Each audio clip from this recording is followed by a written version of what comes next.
Welcome, you're watching The Nation at 5. I'm Anusha Sonia. Top focus this hour is the story emerging from Kerala. And the story has once again thrown in the question of getting a uniform civil code and rationalizing various personal laws that exist in this country. This is a story of a Muslim couple and their decision to remarry in Kerala's Kasaragod under the Special Marriage Act, a case that has evoked reactions and controversy. Advocate and film actor C. Shakur and academician Dr. Sheena decided to remarry quote-unquote after 29 years of their marriage. The marriage earlier was a customary marriage under the Muslim personal law. It was a nikah, governed by the Sharia rules under the Islamic legal system. The subsequent registration has been now done under the Special Marriage Act. This particular move has been done to bypass the laws of inheritance under the Sharia. The couple decided to quote-unquote remarry, and this is to overcome the legal hurdle of inheritance. Inheritance to 3 daughters as they have no male child. There's a so-called Fatwa Council that has issued a statement and termed the whole remarriage thing as some kind of a drama. You also have Darul Huda Islamic University Council statement that has called their marriage a paradox, saying that these are practicing Muslims, why should they do so? They also argue that there was no need for this marriage as the law is not applicable for what parents have earned in their lifetime. The argument is that even within Sharia law, there were various ways by which the property could have devolved. Reactions, and then we'll take this question to our reporters and guests. നേരത്തെ കഴിഞ്ഞ കല്യാണം വീണ്ടും register ചെയ്തതാണ് special marriage act പ്രകാരം. അത് ഒരു സന്ദേശം സമൂഹത്തിന് കൊടുക്കാനുള്ള ഉദ്ദേശമാണ്. നമ്മുടെ മുസ്ലിം കുടുംബത്തിൽ പറക്കുന്ന പെൺകുട്ടികൾ മാത്രമുള്ളവർക്ക് ഉണ്ടാകുന്ന ഒരു വിവേചനമുണ്ട്. ആ കുട്ടികൾക്ക് സമൂഹത്തിലെ മറ്റ് സമുദായത്തിൽ പറഞ്ഞ കുട്ടികൾക്കുള്ള സോഷ്യൽ സ്റ്റാറ്റസ് അല്ലെങ്കിൽ സ്വത്തവകാശത്തിലെ തുല്യത നൽകണം എന്നുള്ളൊരു സന്ദേശം നൽകുക മാത്രമാണ് ഇതുകൊണ്ട് ഉദ്ദേശിക്കുന്നത്. തീർച്ചയായിട്ടും ഇതൊരു മെസ്സേജാണ്. ഞങ്ങൾ ഓൾറെഡി ഒരു കസ്റ്റമറി മാരേജ് കഴിഞ്ഞതാണ്. നമ്മൾ ആ ജീവിതമായിട്ട് മുന്നോട്ട് പോവുകയാണ്. പക്ഷേ ഇങ്ങനൊരു ആവശ്യം വരുന്നത് ഈ കുട്ടികളുടെ ഒരു കോൺഫിഡൻസ് തകർക്കുന്ന രീതിയിൽ ഒരു ഡിസ്ക്രിമിനേറ്ററി ആയിട്ടുള്ളവർ, ഞങ്ങളുടെ കാലശേഷം മക്കൾക്ക് പൂർണ്ണമായിട്ട് അധികാരം വരുന്നില്ല. അവരുടെ കസിൻസ് ആൺകുട്ടികളാണെങ്കിൽ അവർക്ക് ഫുൾ അധികാരമുണ്ട്. അബ്സല്യൂട്ട് റൈറ്റ് ഇൻഹെറിറ്റൻസിൽ കിട്ടുന്ന ഒരു സാഹചര്യം മറ്റെല്ലാ കാറ്റഗറിയിലും നിൽക്കുമ്പോൾ, അതായത് മറ്റ് റിലിജനിലാണെങ്കിലും കൂടെയുള്ള ആൺകുട്ടികളായിട്ടുള്ള കസിൻസിനാണെങ്കിലും കിട്ടുമ്പോൾ നമ്മുടെ പെൺകുട്ടികൾ മാത്രം അതിന് ഒരു സാധ്യത കാണാതിരിക്കുകയും അത് അവരുടെ കോൺഫിഡൻസ് തകർക്കുന്ന ഒരു അവസ്ഥയിലേക്ക് പോവുകയും ചെയ്യുന്നുണ്ട്. ഇതിപ്പോൾ നമ്മുടെ മക്കളുടെ മാത്രം കാര്യമല്ല, ഒരുപാട് കുട്ടികളുടെ കാര്യമാണ്. അപ്പോൾ ഇതൊരു ജെൻഡർ എംപവർമെൻറ്റ്, ജെൻഡർ ജസ്റ്റിസിന് ഉള്ള ഒരു സ്റ്റെപ്പാണ്. അതുകൊണ്ടാണ് ഈ ദിവസം തിരഞ്ഞെടുത്തത്. ഒരു സ്റ്റെപ്പ് ആവട്ടെ, ചേഞ്ച് ആവട്ടെ. We are very happy. ഉപ്പ ഉമ്മ, ഞങ്ങളുടെ parents, we are very proud of them. ഒരു എന്താ പറയുക, സൊസൈറ്റിയിൽ ഒരു ചേഞ്ചിനുള്ള ഫസ്റ്റ് സ്റ്റെപ്പ് ദേ ആർ. ഇപ്പം തന്നെ ഒരുപാട് പേര് ഞങ്ങളെ റീച്ച് ഔട്ട് ചെയ്യുന്നുണ്ട്, ഇതിങ്ങനെ ചെയ്യാൻ പറ്റുമോ, എന്തൊക്കെയാണ് കാര്യങ്ങൾ. അതന്നെ വലിയൊരു എന്താ പറയുക, ഓൾറെഡി ഇറ്റ് ഹാസ് സ്റ്റാർട്ടഡ്. അപ്പം very happy. We are always there with them as a family. We are so happy. Cutting across to my colleague Neetu, who's joining us live and getting us more details on the story. Neetu, of course, there are various conservative organizations, religious organizations, which have reacted in a certain way, and that reaction is expected out of them. But there's an argument coming in from these organizations that even within the Sharia law, there were ways that they could have taken, resort to, and there was no need to register their marriage once again or solemnize their marriage under the Special Marriages Act. Tell us about the argument coming in from the other side. Have there been any political reactions on the story? There have not been any political reactions on this story, but what we now, even when the argument from this particular statement that has been issued by the Darul Huda Islamic University, they are saying that in case of inheritance, yes, it's like this, but when you're alive, you can do whatever you want for your children. But that is exactly what these people are saying. See, when we leave this world, whatever we have earned, whatever we want to give our children, we want to give it to our children. Or why should there be a discrimination when it is only women or when it is only girls who are there, they have girl children? So that is a question that has been raised, and the same issue won't be there if they have a son. So why is it only a problem when you have girls and that they cannot get the absolute right of the inheritance? So that is a question that has been raised. Mr. Shakur is himself an advocate who has said that he had 2 near-death experiences, and it's after that that he thought about all these things, and while he was looking into it, he was saying that it is what he realized is that if they register through the Special Marriage Act, the inheritance can go to the children. The inheritance can go to the children. I think legally also it throws up a lot of questions, not just around the Uniform Civil Code, but the Special Marriage Act is a solemnization ceremony. So the manner in which they converted, quote unquote, or went to another stream of law to get their succession rights, it throws up interesting questions of law, and especially regarding the personal laws in this country. Thank you, Neetu, for getting us all the facts and the different perspectives coming in on the story. I want to take this question to the experts as well joining us on the show. Zakia Soman, who is the co-founder of Bharatiya Muslim Mahila Andolan, is joining us on the broadcast. Mr. Majid Hydari, who is a senior journalist, is also with us on the show. Zakia ji, first to you. You're somebody who has worked in this arena. When it comes to the inheritance rights within Sharia, within Islam, people who have studied Islamic law would tell you that it began, the rights of women under inheritance from their father's property or their husband's property was at some point a very revolutionary step that was taken by Prophet at that point in time. But the successive changes and reforms that should have been brought to the Muslim personal law have not been a reality in this country. Is there any scope that there can be reform from within the community without any need for any statutory intervention? How do you see this story, Zakia ji?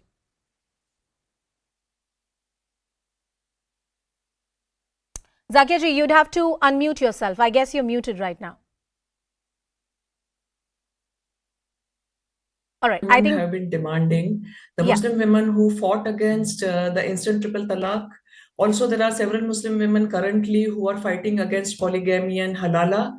And also, there have been any number of Muslim women who have been seeking inheritance and property rights. And all of these are the rights granted by Allah. But unfortunately, the 1937 Sharia application law, which is now, currently in use in our country today. Yes. That law is silent on important aspects such as property and daughter's share in inheritance. That law is also silent on age of marriage, on custody and guardianship of children. So that law just says Sharia, but the Sharia is nowhere written down. So it boils down to interpretations. And interpretations, because we are a patriarchal society, we are a male-dominated society. So the interpretations invariably are, discriminatory towards the girls and towards the women. And that's why this understanding that only 2/3 of the parents' property can go to daughters, rest has to go to other male relatives, even if there are no brothers, no siblings, it can go to uncles or other, other family members. So the problem arises when, the whole issue of rights of women in marriage, in family, in the joint family system, when it comes to parents' property, etc., they are viewed with this patriarchal lens. And this kind of, I would say, one-sided interpretation or rather misinterpretations are at the root of the problem. So I think and Zakia ji, I will build on the argument that you made about the Sharia Application Act 1937, that it's a very vague law. It broadly talks about these different aspects of inheritance, marriage and divorce, but it doesn't lay down a lot of things. And more importantly, in the absence of any, detailed prescription about what the law really stands for, the customary practices have really come in. What is rather worse is that these customary practices have been further consolidated in the Indian jurisprudence by various cases that have happened in the recent past. And that's the reform that needs to happen. If women can have equal share and equal rights in everything, then personal laws should not come in the way of inheritance as well. Majid Hydari, I'm coming to you and taking in a view from you. Whenever you talk about reform within the personal laws, and I'm talking particularly about the Muslim personal law, because this is one area of law which has been ridden by politics of opportunism, should it be seen from a lens of quote-unquote attack on a particular religion? Because I remember even during the time of triple talaq, it was said, look, this is a part of our practices, don't touch it, it's part of our religion. And similarly, if any kind of Shariat practice is tinkered with, statutorily speaking, similar voices are heard.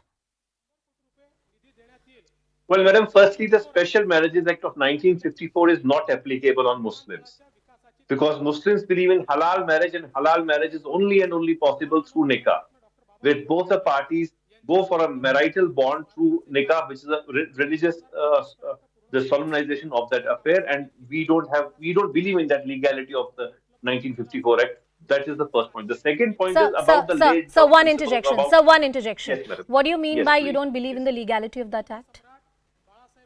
We don't believe because our constitution, by the right to freedom of religion, gives us the right to contest it, that we don't believe in that act because that is not applicable on us just because we have been given the right to freedom of religion. From 25 to 28, everywhere we have But that any right that we Muslim, can practice our religion as any yes, Hindu, Muslim. any Muslim person and in this every country can go and register under the Special Marriages Act. That's the law of the land, sir. No, not madam, not Muslims, because Muslims don't believe in this. We believe in nikah, which is a spiritual marriage, which becomes halal. This is not halal marriage. The So kind that's of a marriage religious this view couple you has have, gone sir. for. So, sir, This please draw yes, caveats it has there. to be That's a madam, it religious has view to be you there. have. That's not the law of the land. I want to clarify It's that not here. the religious. It is my legal right to say so. Yes, because your my legal right to constitution say gives so, me the guarantee to your speak view so. on the matter, but that's not the law of the land. Please go ahead, sir. Make your point. No, that is that is the law of the land because I have the right to freedom of religion, right to freedom of propagation, and right to the way I want to practice my religion. It's my own belief, and I have to practice that. The Constitution guarantees me that. That law, that is why I said that law is not applicable on me or on the Muslim community. The second point is that about the laid down principles of whatever, be it of inheritance or be it of marital relations or parental relations, whatever, everything has been jotted down in the divine book, Holy Quran, which we believe in. We have specific chapters, Surah Al-Baqarah, Surah Al-Nisa, dedicated on the topics where you have everything fully explained with regard to property, right of inheritance, and whatever. I mean, Quran for Muslims is not the book of religion alone. It's the book of law. It's the book of history. It's the book of geography. It's the book of science. It's the book of divinity. So we don't say that Quran alone is the book of what you would say a religious book. No, for us it is the most significant book for that matter. Majidji, So I want to tells say you this as I embark upon this debate. Ashwini Dubey, who is an advocate, is also joining us on the broadcast. That I have all the respect for the Holy Quran, and that's the divine book that has guided millions of people across the world. But I want to draw a specific distinction. No. Once again, I want to draw a distinction here. Majid Saab, do you believe that in today's day and age, in 21st century, women should have equal right to property, like Hindu women have, whether it's Muslim women or a Christian woman, in their parents' property? There should be an equal right they have. And these gender binaries that have been created, that men run the house and women are sitting at home, that should be done away with. Majidji. Madam, this is a really beautiful question, but kindly listen to me for 30 seconds. The right of property in Islam is not the way it happens for male. Male has to distribute his property somewhere. But when a woman gets property in Islam, she is not answerable before anybody what she'll do with that property. I mean, it's her will. That is the kind of dignity Islam gives to the woman, that once she is given any property, it becomes her right and she can even throw that away, donate it, whatever she wants to do. No, she is nowhere answerable, nowhere questionable on what she did with the property. So you can't compare it with equality. In Islam is something different. It's not that men and women should I take that point. Majid Saab, I take that point. But one thing needs to be very clearly said here, that the basis of all these laws was the presumption that a man was running the household and he was the breadwinner of the family. Hence, he acquired a greater share in the property. Islam protected the property rights of women, and to ensure that no male member or any other family member interfered with those rights, there were autonomous rights to properties that were given to women. That's given. I'm not debating on that. Exactly. What I'm saying is that in 21st century, you need to do away with this basis that men are running the house and women are sitting at home. That's not today's modern reality, sir. Things have changed. Madam, every religious society is patriarchal. I am not denying that. I am not denying that. Hindu women did not have equal right to property in this country. They got it by courts of the country. And I think that should be the story for all women of this country. See, that can't apply on Muslims. That Why? can't apply because Why? firstly we have the right to freedom. I'm asking you It why. is very simple that we have right to freedom. Very simply because we have I right to freedom of religion. argue and our that the religion right says to that our religion, religion I is right argue with you, about our- sir. I argue Freedom with of you. religion does not mean that you will discriminate against your daughters Exactly. and your Freedom of sisters. religion is not a license to discrimination. Right to equality for men and women should trump any personal laws in this country, and that should be the basis for uniform civil code. Ashwini Dubey, coming to you, there has to be an exhaustive step that needs to be taken when it comes to reconciliation of all these personal laws. We can debate on one case or another, but legally speaking, this case from Kerala throws up a lot of interesting questions. Yes, Anusha ji, see, in here we are talking about 2023. We have passed more than 7 decades after we became independent. And Article 14, which is the soul of the Indian Constitution, guarantees equality before the law and equal protection of law. And Article 15 prohibits discrimination on the basis of religion, race, caste, sex, place of birth, and also enables the state to make special provisions for women and children. And despite that, Anusha ji, we have 2 sets of laws. One, the Muslim personal law, which entitles son double share than the daughter. We have 2 laws, Indian Succession Act, Hindu Succession Act. If we talk about the Hindu Succession, at the same time, the finest law is available where the daughter has the equal right in the father's property. But if we talk about the Muslim personal law, who is based on the religious scriptures, despite that we have a constitution in our country which talks about the equality before the law, that do not acknowledge the rights of the women, that they should have an equal right. That is why this couple decided to get married on the Women's Day, just in order to give rights to their daughters. Because if you are marrying under the Special Marriage Act, then the Indian Succession Act applies there. And if Indian Succession Act applies, then your property goes to the daughters. And see, in Shah Banu's case, what has happened? The Supreme Court held that in case of a divorce, it is the responsibility of the husband to make reasonable and fair provision to maintain his former wife even after separation under Section 3(1)(h) of Muslim Women Protection Act. And that also talks about that there has to be uniformity, so for the adoption, so for the succession, so for the inheritance, so for their property rights. And Ashwini ji, taking that argument to Zakia Soman as well. Zakia Soman, you've worked in the sphere of reform of Muslim personal law. This argument is not new. That, look, we have a freedom of religion. This is a different setup you're talking about. There's a particular context in which rights have been divided under the Islamic law, under the Sharia law. And any kind of tinkering with those laws is not permitted. That's not a new argument. Is there an argument within the religion, without disowning, your religion, or without disowning the culture that you come from, for equal rights and protection of women? Definitely there is, Anusha. When the gentleman was talking about God-given equality and justice to women, these kind of Shariat laws are interfering with the God-given rights and the rights given by the Quran. So Muslim personal law should be codified just as the Parliament codified Hindu personal law some 50-60 years ago. That's right. And right to religious freedom cannot mean, free license to discriminate against women and girls. What about the right to religious freedom for the women? They also have right to religious freedom, and in Islam, marriage is a social contract. And social contract by definition has to be coming with precondition prior agreed to by both sides, and equal rights for both sides. So you cannot have it both way. We cannot say that Allah has given equal rights to women, but in practice, in our Sharia, we will not give equal rights to women. So this is like a, fallacious argument. So we need a codified Muslim family law. We need a comprehensive reform in Muslim family law. Then and then only Muslim women will get justice, and the entire Muslim community will get justice. Because a Muslim woman, we can't view her in isolation. A Muslim woman is part of society. She's part of family. She's somebody's daughter. She's somebody's sister. Dr. Bhimrao Ambedkar, the architect of Indian Constitution, said when the Hindu Code Bill was being drafted and propagated, he had to resign as the law minister because the Hindu Code Bill was not being pursued with the same rigor and political, pressure as it should have been. And it took a very long time for that bill to be a reality. I believe those steps should be taken when it comes to the sphere of Muslim personal law as well. But Mr. Majid Hydari, I'll give you the last word. In today's day and age, you're an educated Muslim, a well-informed Muslim. I believe you do believe in equal rights for women, not just as a mere token, but in inheritance, in property, in marriages, and in all spheres of life. That should be a reality under the Sharia law as well. More importantly, under the Indian Constitution as well.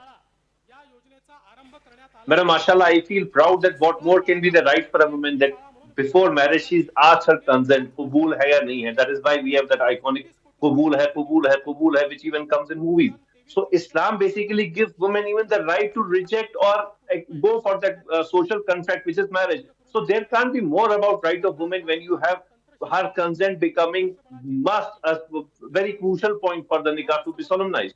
So Islam knows about the right of women, and Islam gives the woman the right But the problem is that since 2014, we have some quarters which are trying to say that no, we need to bring reforms into Islam, be it on triple talaq Sir, or whatever, are polygamy are for you that basically matter. telling me And that Muslim polygamy, personal law does not need reform? Is that your argument? exactly. We don't need Islam is not about reforms. Reform in Islam is ijtihad, but ijtihad is not possible on everything. It comes on very critical issues where the ulama find it applicable. Well, But sir, otherwise, we can't have I'm every short of reform time. I decade and could you cannot come outrage and over say that what we you need said, reform. that ijtihad, which means the power to interpret, the power to learn, the power to change with times.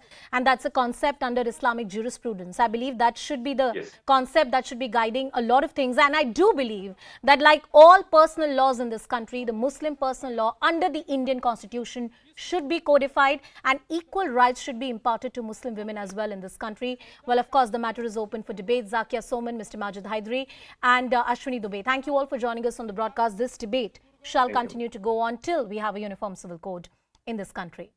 Moving on to another interesting story, political fireworks. BRS MLC and Chief Minister KCR's daughter, K. Kavitha, has hit back at the BJP after the Enforcement Directorate asked her to appear before the 11th of March. The case pertains to the alleged Delhi liquor gate scam case. K. Kavitha said that she will not be intimidated by the agencies and will continue to expose the failures of the union government.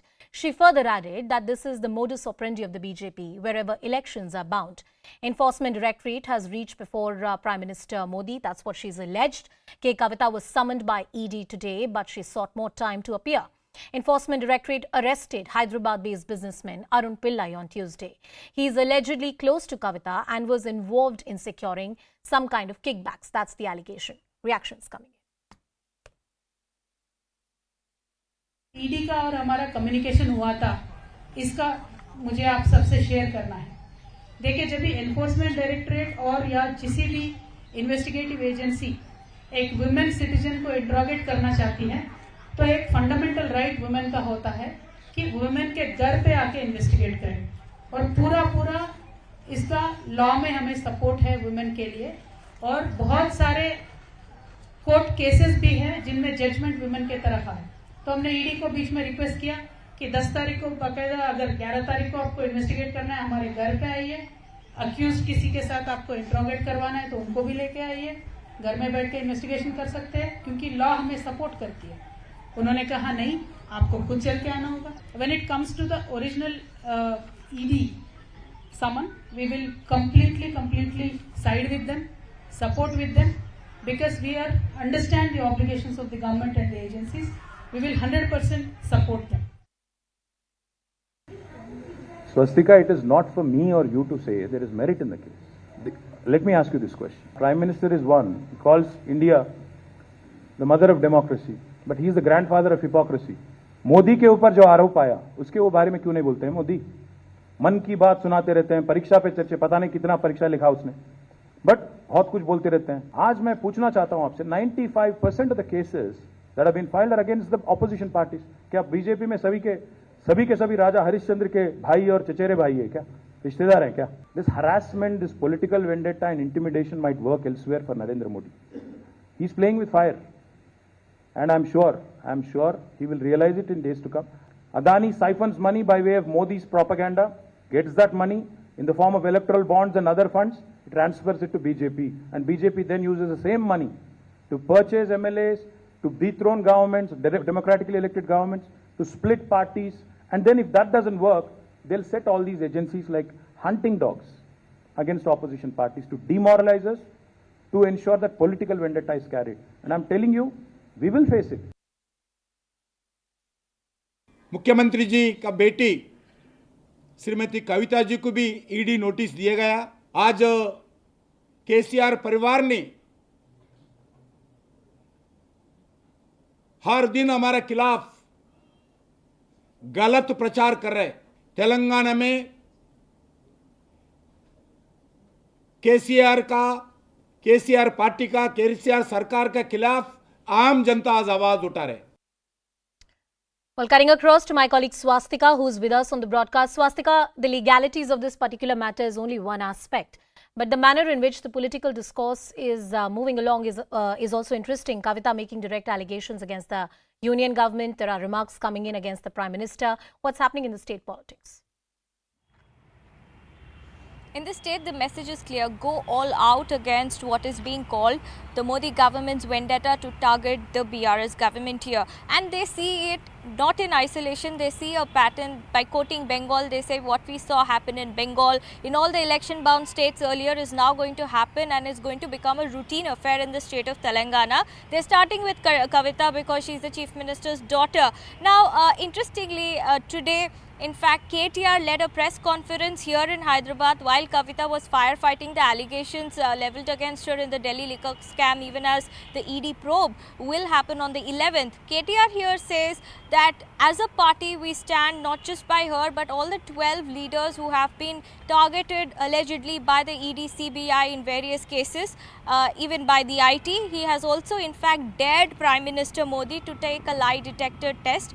Naming a businessman here, Adani, questioning the Adani nexus, he said that if the Modi government shielding the BJP tainted leaders, scam tainted leaders, 95% of the leaders in the opposition parties have been targeted time and again, and it has become a routine affair. And he also ended by saying that this sort of harassment, political intimidation is not going to work in the state of Telangana because he's playing with fire. And this assumes significance, Anusha. You're very much aware of the fact that Telangana is going to face elections later this year, and it is going to be a close, if not a close fight, but definitely an all-out battle between the BRS and an expanding BJP here, which has set its sights firmly in Telangana. How the ED case is going to have an impact or any kind of political ramifications as far as Kavitha's prospects are concerned, whether the BRS's image has taken a blow out of this, that is something that the voters will be able to tell. But here the party is mobilizing, and the message is that whether, as long as Kavitha is in Delhi, whether it is with regards to her protest tomorrow where 18 opposition parties have alleged support, have reportedly given their support to Kavitha, the message here is that the leaders from this party will also throw in their weight behind her. All right. Thank you, Swastika, for bringing us all the updates about what's happening in state politics. And as Swastika was pointing out, the message is clear: go all out against the BJP and all attacks being made there by the ruling government of the day. We'll continue tracking that story and much more here on CNN News 18. For now, slipping into a very short.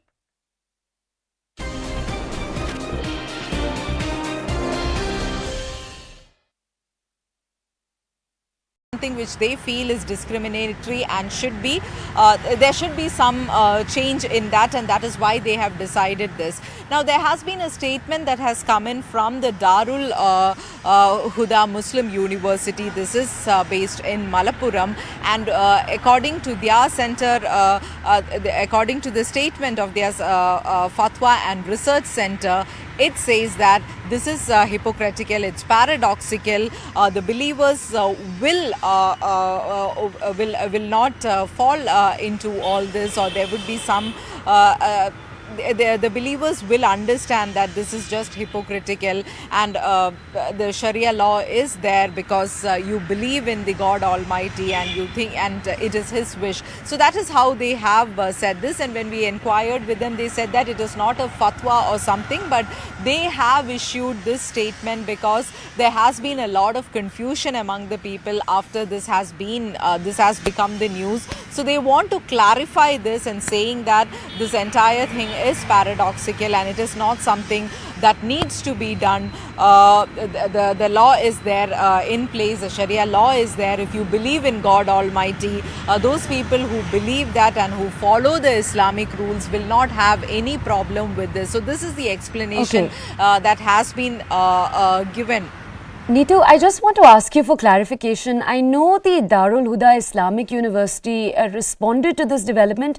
They said, and I'm going to quote here, they said there's no law against handing over all your wealth to a child while you are still alive. Why then is this couple deciding to get married under the Special Marriages Act? Is this correct? Can you bring us more context? No, what they meant is that when you are alive, whatever you want to do, you can do for your children. Right. So that is what they meant. It's only about the inheritance or the properties that you're leaving behind or the assets that you're leaving behind. So as long as you're alive, you can give whatever you want. But the property that is left behind or the assets that is left behind once you're dead, it becomes an inheritance. And when that happens, so essentially what they mean is that now if you have some if you have cash or property, you can give it in their names. But what these guys said, the advocate Shukur has said, is that in Sharia law, you can't even leave a will behind where he wants to, where he actually wants to say that, okay, this part of my property has to go to so and so. He says that Sharia law doesn't even allow leaving a will behind. Okay, Neetu, I just want to understand from you, multiple reports are also saying that certain outfits are criticizing the couple of being anti-Muslim in making this decision and for working on the behest of groups that want to spread the need for UCC. What does any of this mean? Can you bring our audience's context? See, what we have seen is that in Kerala, at least, we are not seeing that, as I said, any kind of large-scale protests that are happening in social media. There have been comments that has been made, and it's actually only this organization which has come out with a statement and saying this at the moment. In Kerala, where a Muslim couple's decision to remarry, this is in Kerala's Kasargod under the Special Marriages Act, has sparked waves. C. Shukur and Sheena decided to remarry after 29 years. Now, their first marriage was a nikah under Sharia, the Islamic legal system. The second was a registered marriage under the Special Marriages Act passed by Parliament in 1954. Now, the couple decided to remarry, they say, to overcome the legal hurdle of inheritance because they have 3 daughters and they have no male progeny. The couple's decision to remarry has sent shockwaves, though. You've had a number of very senior Muslim leaders issue statements and term the whole remarriage decision drama. For example, you've had the Darul Huda Islamic University's council. They've issued a statement where they've called the marriage a paradox, considering that this couple was practicing Islam. I'm going to walk you through each of these reactions, then we'll connect with the reporter for more details. ഞങ്ങൾ ഈ കല്യാണം നേരത്തെ കഴിഞ്ഞ കല്യാണം വീണ്ടും register ചെയ്തതാണ് special marriage act പ്രകാരം. അത് ഒരു സന്ദേശം സമൂഹത്തിന് കൊടുക്കാന്നുള്ള ഉദ്ദേശമാണ്. നമ്മുടെ മുസ്ലിം കുടുംബത്തിൽ പറക്കുന്ന പെൺകുട്ടികൾ മാത്രമുള്ളവർക്ക് ഉണ്ടാകുന്ന ഒരു വിവേചനമുണ്ട്. ആ കുട്ടികൾക്ക് സമൂഹത്തിലെ മറ്റ് സമുദായത്തിൽ പറഞ്ഞ കുട്ടികൾക്കുള്ള സോഷ്യൽ സ്റ്റാറ്റസ് അല്ലെങ്കിൽ സ്വത്തവകാശത്തിലെ തുല്യത നൽകണം എന്നുള്ളൊരു സന്ദേശം നൽകുക മാത്രമാണ് ഇതുകൊണ്ട് ഉദ്ദേശിക്കുന്നത്. തീർച്ചയായിട്ടും ഇതൊരു മെസ്സേജാണ്. ഞങ്ങൾ ഓൾറെഡി ഒരു കസ്റ്റമറി മാരേജ് കഴിഞ്ഞതാണ്. നമ്മൾ ആ ജീവിതമായിട്ട് മുന്നോട്ട് പോവുകയാണ്. പക്ഷേ ഇങ്ങനൊരു ആവശ്യം വരുന്നത് ഈ കുട്ടികളുടെ ഒരു കോൺഫിഡൻസ് തകർക്കുന്ന രീതിയിൽ ഒരു ഡിസ്ക്രിമിനേറ്ററി ആയിട്ടുള്ളവർ, ഞങ്ങളുടെ കാലശേഷം മക്കൾക്ക് പൂർണ്ണമായിട്ട് അധികാരം വരുന്നില്ല. അവരുടെ കസിൻസ് ആൺകുട്ടികളാണെങ്കിൽ അവർക്ക് ഫുൾ അധികാരമുണ്ട്. അബ്സല്യൂട്ട് റൈറ്റ് ഇൻഹെറിറ്റൻസിൽ കിട്ടുന്ന ഒരു സാഹചര്യം മറ്റെല്ലാ കാറ്റഗറിയിലും നിൽക്കുമ്പോൾ, അതായത് മറ്റ് റിലിജനിലാണെങ്കിലും കൂടെയുള്ള ആൺകുട്ടികളായിട്ടുള്ള കസിൻസിനാണെങ്കിലും കിട്ടുമ്പോൾ നമ്മുടെ പെൺകുട്ടികൾ മാത്രം അതിന് ഒരു സാധ്യത കാണാതിരിക്കുകയും അത് അവരുടെ കോൺഫിഡൻസ് തകർക്കുന്ന ഒരു അവസ്ഥയിലേക്ക് പോവുകയും ചെയ്യുന്നുണ്ട്. ഇതിപ്പോൾ നമ്മുടെ മക്കളുടെ മാത്രം കാര്യമല്ല, ഒരുപാട് കുട്ടികളുടെ കാര്യമാണ്. അപ്പോൾ ഇതൊരു ജെൻഡർ എംപവർമെൻറ്റ്, ജെൻഡർ ജസ്റ്റിസിന് ഉള്ള ഒരു സ്റ്റെപ്പാണ്. അതുകൊണ്ടാണ് ഈ ദിവസം തിരഞ്ഞെടുത്തത്. Let's go over to my colleague Neetu Regukumar for more context. Neetu, the couple is saying that this is for gender justice and a step forward for their 3 daughters, which is why they've decided to make this move. Can you walk us through what various leaders of Muslim outfits that have been protesting this, what they've had to say, and can you bring us greater context here? See, we are not seeing any kind of large-scale protest as far as this is concerned, because it was yesterday that the couple have registered their marriage according to the Special Marriage Act. They have been married for about 29 years and why they decided to do this? Because according to the Sharia law, once something happens to the father, if his entire property or the inheritance, only 2/3 of it will go to his girl children, just because they are girl children. If he had one boy, then it would have been divided amongst the children. So now one part will go to the father's siblings. So that is what according to the law it says. And the only way to overcome this, according to Advocate Shakur, when he looked into the possibilities, is that if they register their marriage according to the Special Marriage Act, because according to the Sharia law, they can't even leave a will behind, is what he said in his Facebook post. We heard the couple telling that this is a fight for gender justice because Article 14 of the Constitution gives equality for all, but now just because they are girls, they cannot get the entire property. At the same time, their cousins who are boys will get the absolute right of the property or the assets of the parents. So this is something which they feel is discriminatory and should be there should be some change in that, and that is why they have decided this. Now there has been a statement that has come in from the Darul Huda Muslim University. This is based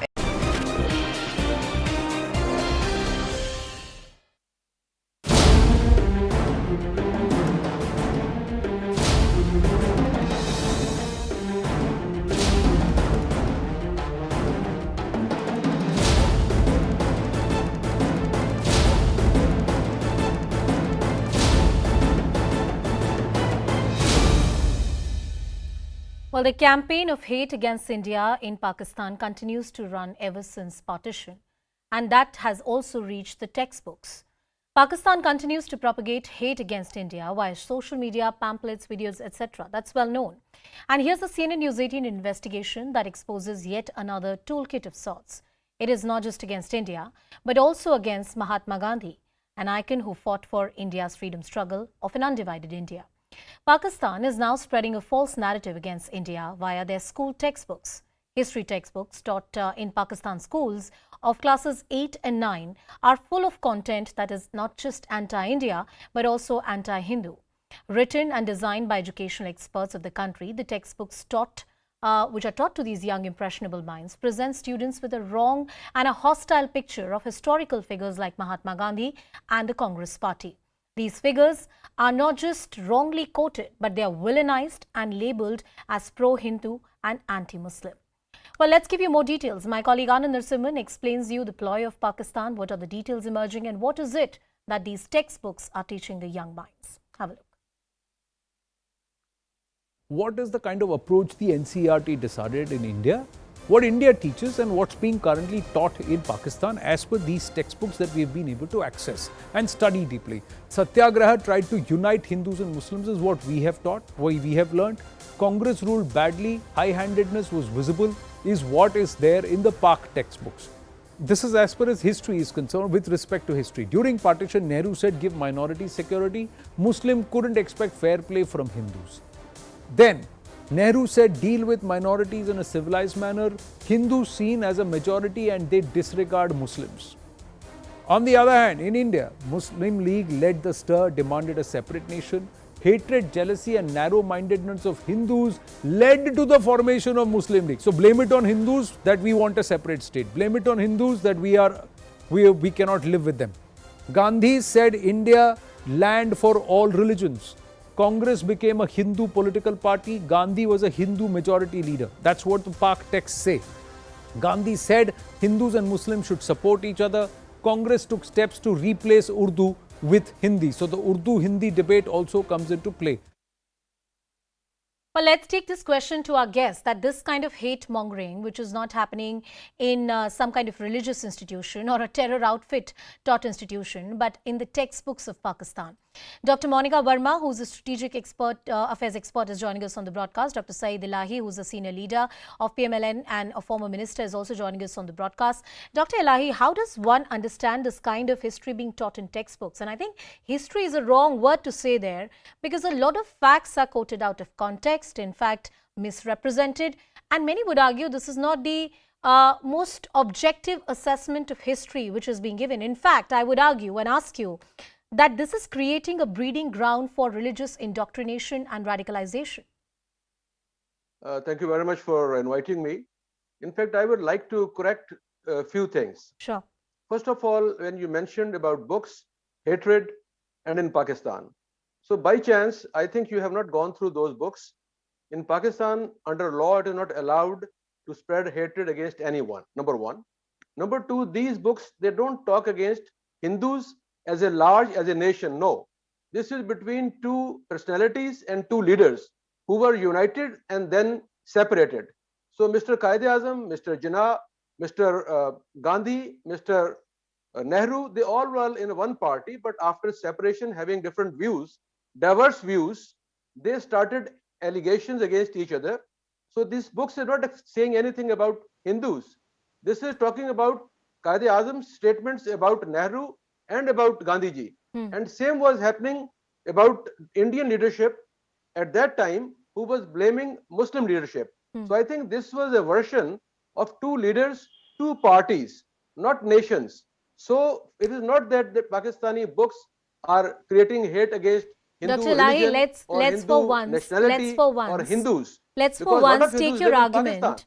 And Let's even for once take your therefore argument yesterday, against the differences that existed between Quaid-e-Azam, called in Pakistan, all Muhammad Ali leaders. Jinnah, or Pandit Jawaharlal Nehru. But Mahatma Gandhi, a figure who's celebrated across the country, to term it as him as a Hindu leader, is that a correct representation of Dr. Elahi, of Mahatma Gandhi?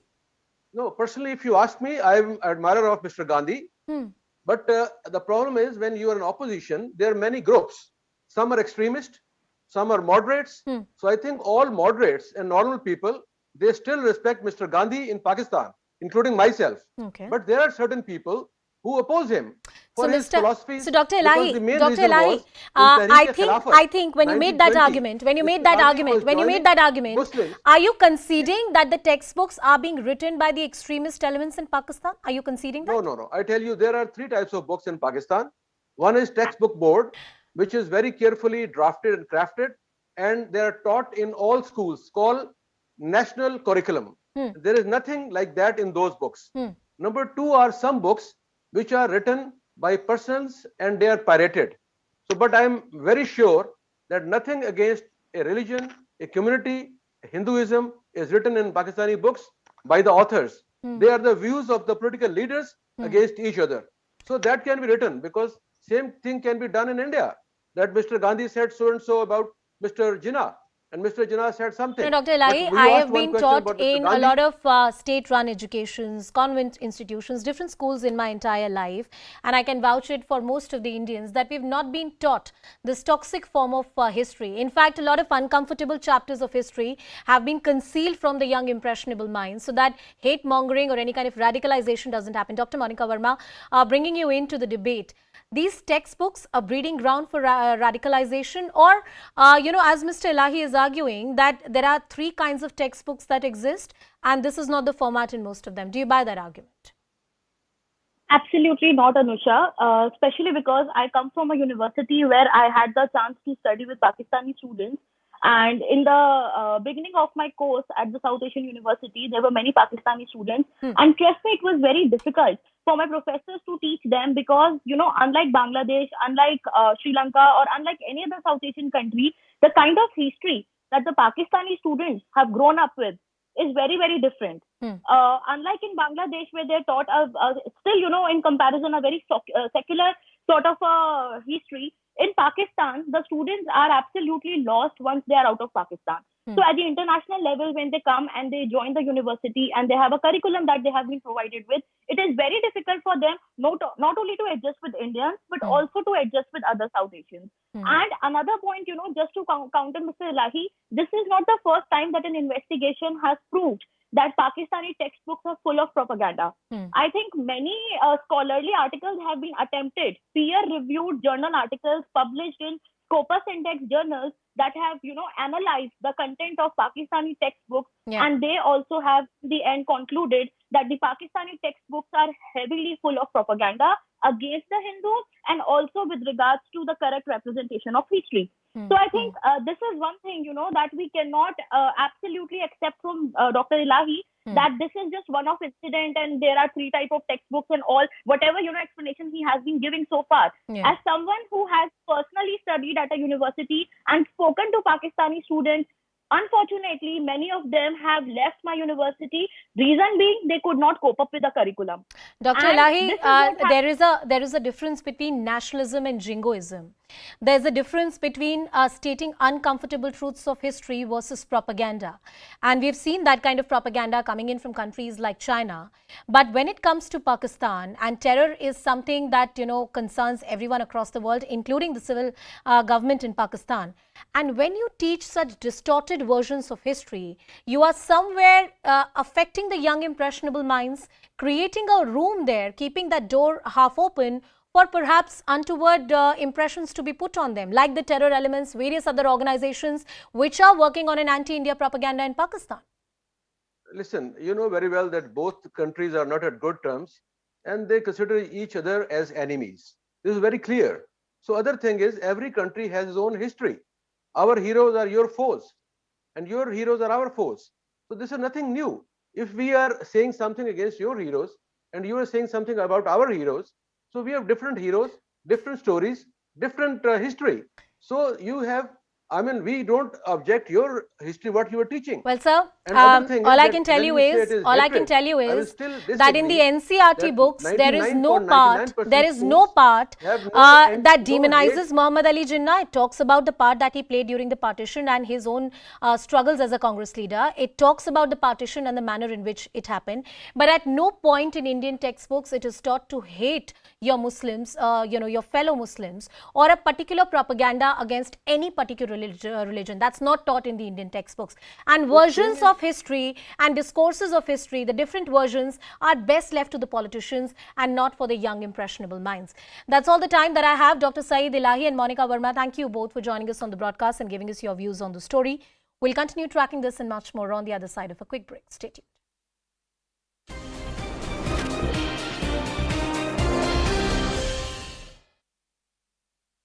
After 29 years.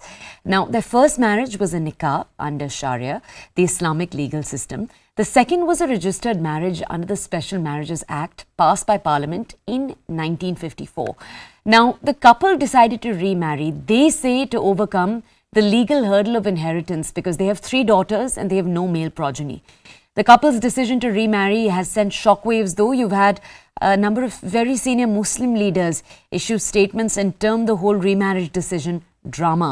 For example, you've had the Darul Huda Islamic University's council. They've issued a statement where they've called the marriage a paradox, considering that this couple was practicing Islam. I'm going to walk you through each of these reactions, then we'll connect with the reporter for more details.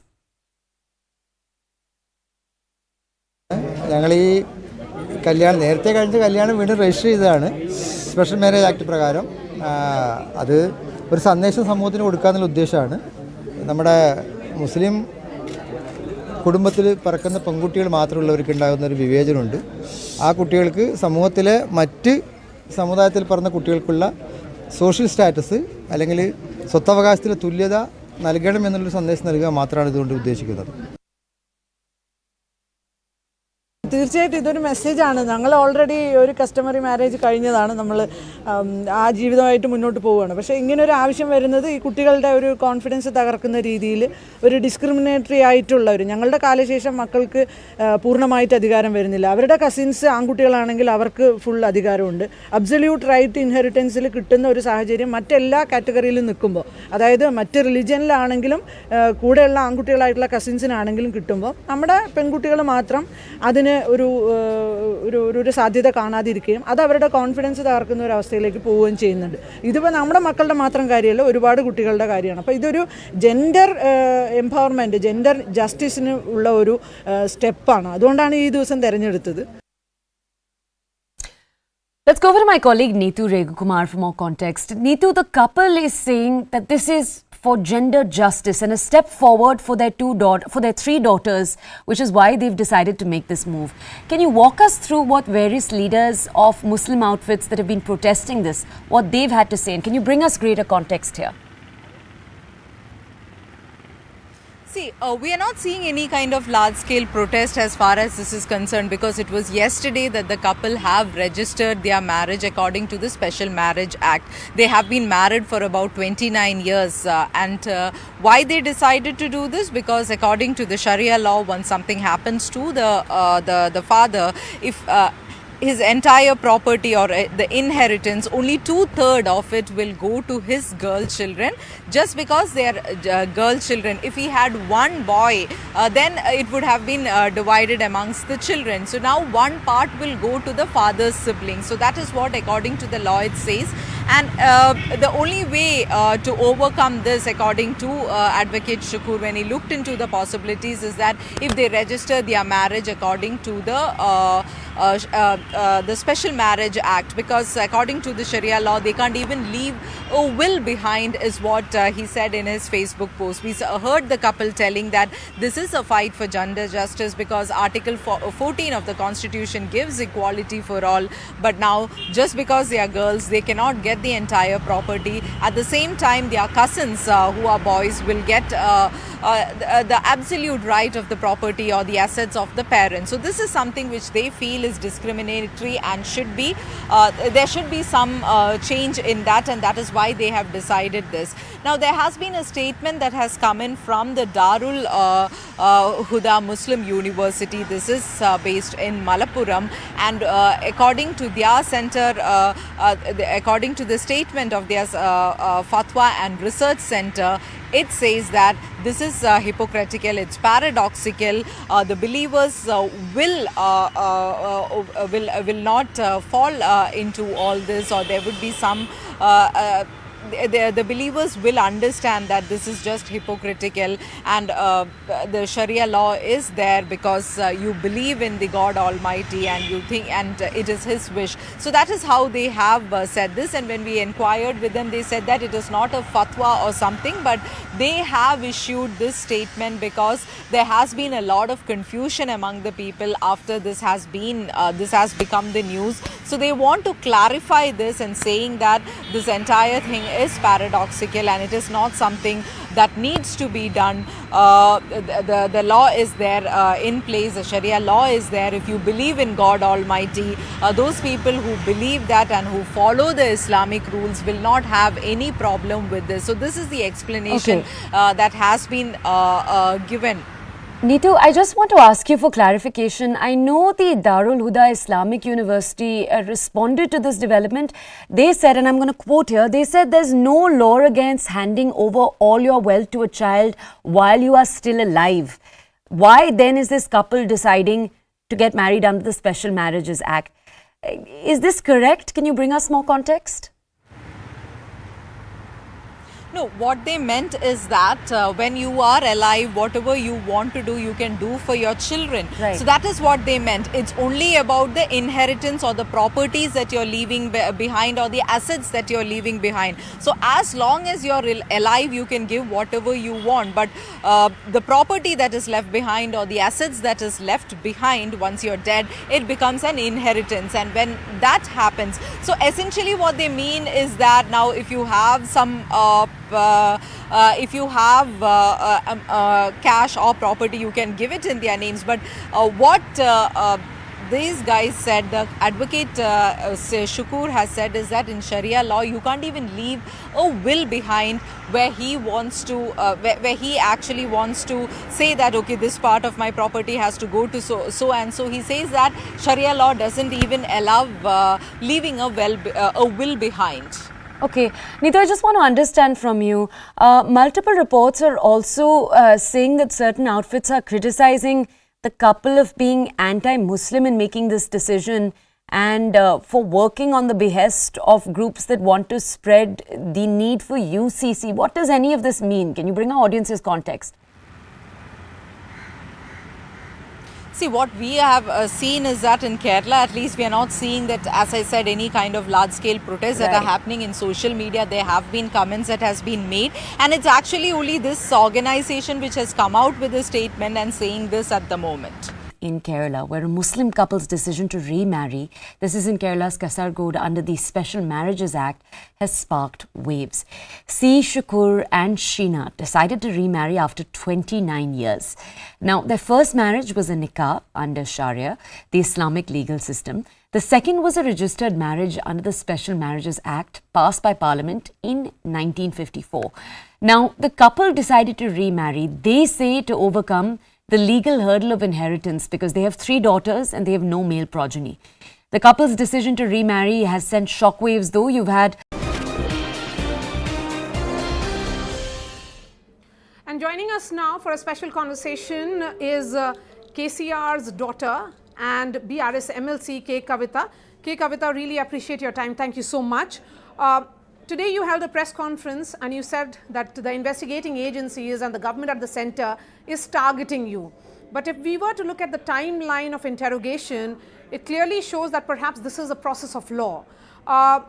There has been parallel investigation by the Enforcement Directorate and the CBI. On November 30th is when the ED named you in this Delhi liquor scam. You were questioned by the CBI on December 11th, 2022 for almost 7 hours, and now an ED questioning.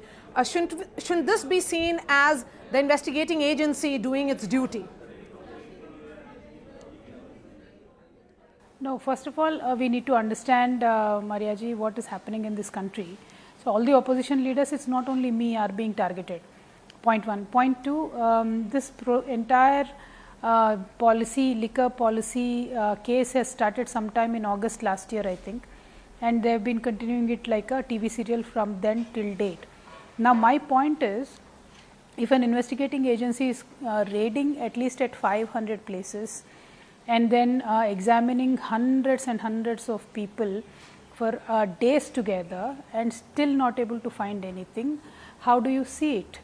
That's my question. And we believe that this is nothing but a serious and institutional targeting of opposition leaders.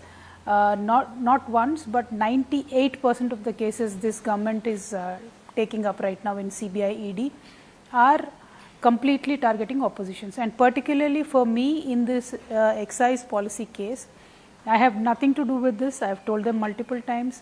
CBI had come home, they had questioned me for 7 hours, as you said.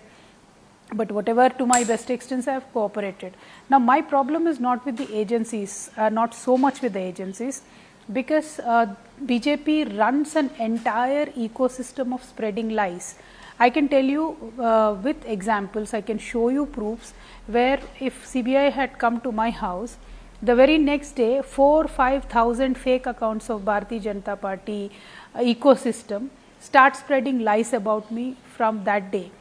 And it is the same message that keeps going on and on and on everywhere. Pehle wo Twitter mein jayega, fir Facebook mein, then it will go into WhatsApp. So this systematic lying and this systematic targeting of opposition leaders, maligning their character, that is my issue here. And sincerely, Mariaji, I am not the target here. Target is our leader KCR Garu, because I am not the only one person being targeted in TRS party. 15 to 16 other people, MLAs, MLCs, ministers have been targeted. Number of hundreds of business people in Hyderabad are being targeted. IT, CBI, ED, NIA also has targeted so many people in Hyderabad. So all I'm trying to tell is wherever an election prone state is there, year and a half, all the agencies become active, try to intimidate people, try to take away support, legitimate support to the ruling parties in those states if there are non-BJP states. This is a systematic approach of the government. So I am just one small fish in the big ocean. I am not a big deal. But the entire ecosystem that Bharatiya Janata Party has done to prevent opposition from raising issues. Like decade now I am raising women reservation bill. So just one day before that, ED calls me. So every media house, every paper only reports about Kavitha being called by ED, but nobody will report about Kavitha raising an issue on women's reservation bill. So this diversion tactics of Bharatiya Janata Party, that is the issue that we are actually fighting with, not the rest of it. Okay. My question is about what the ED is saying regarding your role. K. Kavitha, the ED, that is the Enforcement Directorate, says that you along with others paid a kickback of 100 crore to the Aam Aadmi Party for manipulating the policy, which was allegedly used during the Goa elections. And it also says that you have been accused of being one of the kingpin and major beneficiary of the scam. And when the questioning happens on 11th, you'll be confronted with the businessman Arun Pillai, who the ED alleges that has been your front in this entire case. Ma'am Maria ji, मैं एक ही बात बोलना चाहती हूँ. This Bharatiya Janata party they spin their own tales and then they look for characters. And then they try to fix people like me, Mr. Sisodia. And let me tell you honestly, till date, I have never met Mr. Sisodia or not spoken with him. But very weirdly and interestingly, both of us are being targeted in this case. So my request to you is, whatever questions ED has to ask, whatever questions about the policy they want to ask, whomever they want to confront with me, I will. But I have dur se bhi, I have nothing to do with this entire policy case. So if they want to still keep questioning after my clarity to CBI, they still want to question me, they can do that and I'll fully cooperate with them. And in fact, you can watch that full interview with Kavitha at 7 p.m. on News Epicenter. She's our newsmaker, where all questions have been asked, including the question of what the Enforcement Directorate sources have been telling us, that there is a case of destruction of evidence where she destroyed her cell phones allegedly. Over to Anusha now. Anusha. Thank you so much for that, Maria. Taking the news forward, here's a special announcement. Reliance Consumer Products Limited has announced the relaunch of India's iconic beverage brand, Campa. The local brand Campa has heritage of